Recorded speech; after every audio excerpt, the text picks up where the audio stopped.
Hi, my name is Nune Matikela. Welcome to my YouTube channel. So today I want us to talk about what happened and how Baloi got exposed, or he exposed himself without even realizing it. Okay, listen carefully because that happened in that courtroom. Ne? What happened there is wow, wasn't just a cross-examination. It was a mistake so dangerous it could come back and destroy the state's case. Advocate George Baloyi asked one question, and in that moment, he may have exposed the weakness of the entire prosecution. So here is what happened, ma'am. Is there someone you will call to verify your version? That was the question that was asked to Bongani Ntanzi when Bongani Ntanzi said that he is going to be at home. He was at home on the 26th of October 2014. Now, to the average person, maybe like me, like some of us, that sounds normal, right? But in a courtroom, that question is dangerous. That question is dangerous because in criminal law, the accused does not have to prove anything. The state must prove everything. What happens there is a lot, man. Is a lot there. Ne? When someone is asking questions that are okay, maybe I'm right when I say I don't think he realized. I don't think he realized what he did there because it came automatically from his mouth because of what was answered, and then that was the follow-up question without thinking about it. He did not think about it. So when a prosecutor starts asking who will confirm your story, what he really saying is you must prove you are telling the truth, and that's where the problem begins. Because the moment the state starts behaving like that, it means one thing: they don't have enough evidence. So now they wanna check every single angle that you bring. They wanna triple check everything. They wanna go and investigate the things after you have given answers. That's how it sounds.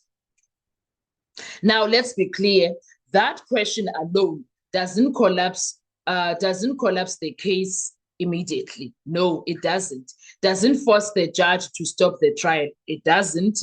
That's why Judge Ratamukwatheng didn't jump in and shut everything down, because legally, I know that he doesn't do anything when Baloyi does everything wrong. Okay, but legally, it's allowed as a pressure tactic. But here is where it gets dangerous for it.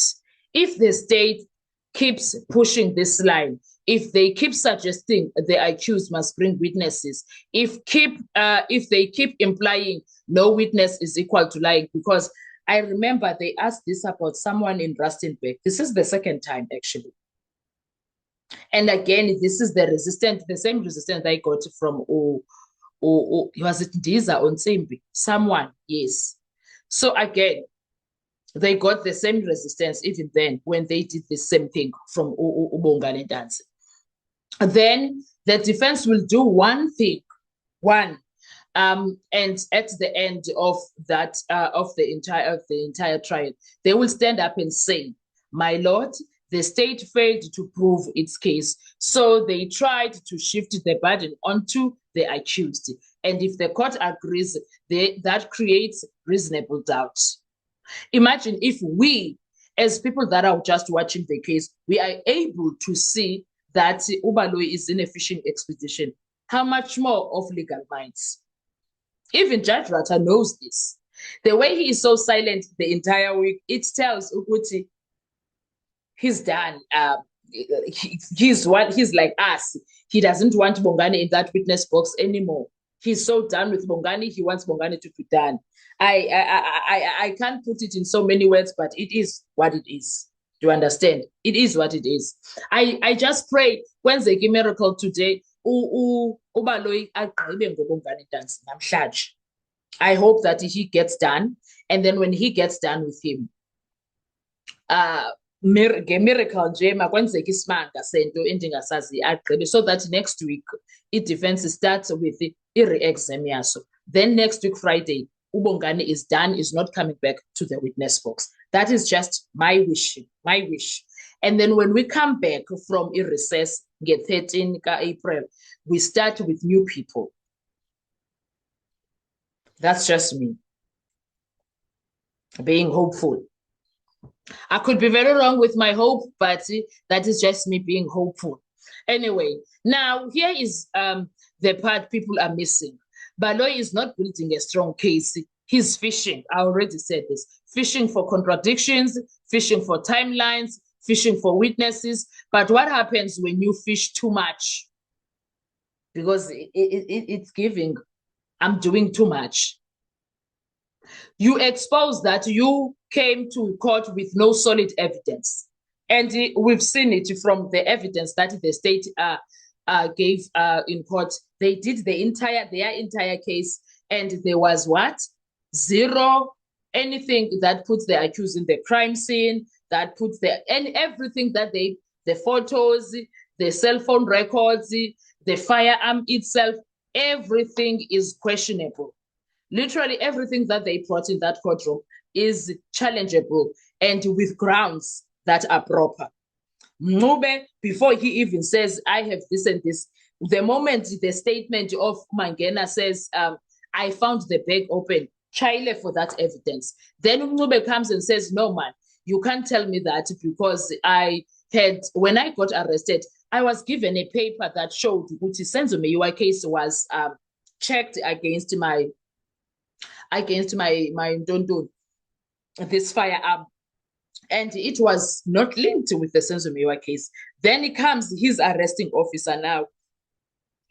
Officer Masondo. He comes, I think it was David, I don't know what his name was, but Officer Masondo comes and says, if the firearm that we found with Ncube had anything to do with the Senzomeyiwa case, I would have known back in 2015. So what else must be said when it comes to that? He has absolutely nothing against Ntanzi, against Ncube, the two people that were claimed or were alleged to have entered their house to be the intruders. Both of them, they have nothing. I guess let me do a separate video for that. Ne? Yes. Now, I think about what we saw yesterday. Questions about leave days, questions about movements that don't link to the crime, questions that don't place the accused to the crime scene. That's not proof, that's just noise. Baloyi is busy with noise, and in court, noise doesn't convict anyone, whether you like it or not. So let's be honest. That moment yesterday wasn't the end of the case, but it was something more dangerous. It was a crack in the foundation. A foundation that has always been built on a sandy soil in a rainy weather. In a rainy weather, they will turn the exact, the defense will turn the exact question into a million pieces that will get the state shrimp. Hey, there's a lot that can happen there. They will turn it also into an argument that the state had no case, so they tried to make the accused prove his innocence. And the law is very clear. If there is a reasonable doubt, there must be an acquittal. This trial is no longer just about evidence. It's a chess game. And right now, Baloyi might think he's attacking, but he could be walking straight into a checkmate. Straight up. Exactly. Anyway, guys, thank you so much for watching this channel. I will see you on our next video. If you are following this case closely, hit like, subscribe, and drop your thoughts below. Did Baloyi go too far, or he is always going too far every day? Or is this part of a bigger strategy that we have not seen yet? Because one thing is clear about this whole situation. The real battle is still coming in firebombs, etc. Anyway, I'll see you on our next video. Thank you so much. Enjoy your day. Bye-bye.